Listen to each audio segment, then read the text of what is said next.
নামেই প্রধান। মানুষের ভোটে জিতে এসে মানুষের পরিষেবা দিতে ব্যর্থ হচ্ছেন তিনি। অভিযোগ তৃণমূলের অভিযোগ, বিগত 2 বছরে কোনো কাজ হয়নি, শুধু রেসিডেন্সিয়াল সার্টিফিকেট প্রদান করেন প্রধান।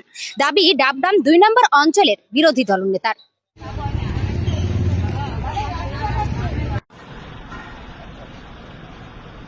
রাস্তাঘাট সংস্কারের কাজ কোথায়? নতুন রাস্তাঘাট কোথায়? না এমএলএ করছেন, না এমপি করছেন, না প্রধান করছেন। ডাবগ্রাম 2 নম্বর এলাকায় বিজেপির কেউ কিছুই করছে না, সবাই ঠুটো জগন্নাথ হয়ে বসে আছে। এভাবেই বিজেপিকে এক হাত নিলেন ডাবগ্রাম 2 নম্বর অঞ্চলের বিরোধী দলনেতা।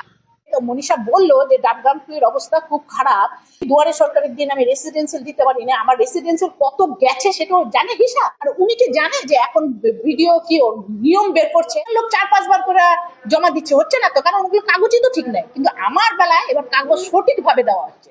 সঠিক কাগজ পেতে হলে তো একটু সময় ধরতেই হবে, বিনা কারণে আন্দোলন করে কোনো লাভ নাই। কারণ এর আগে আমি যখন সিস্টেমটা করেনি ভিডিও, তখন আমাদের প্রতিটা পঞ্চায়েত রেসিডেন্সিয়াল নিয়ে ওদের এলাকায় দিয়ে দিয়েছে, কিন্তু সেটা তখন দিতে পারছে না। তো মেমো নাম্বার বসাতে হবে, সরকারি অফিস স্টাফের একটা সই লাগবে, সেটা ওনারা জানে তো, জেনে শুনেও কেন আমার বিরুদ্ধে এরকম করছে?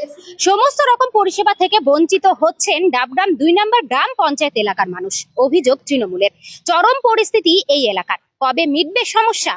ক্যামেরায় প্রিয়াংশু চক্রবর্তীর সাথে পায়েল ঘোষ।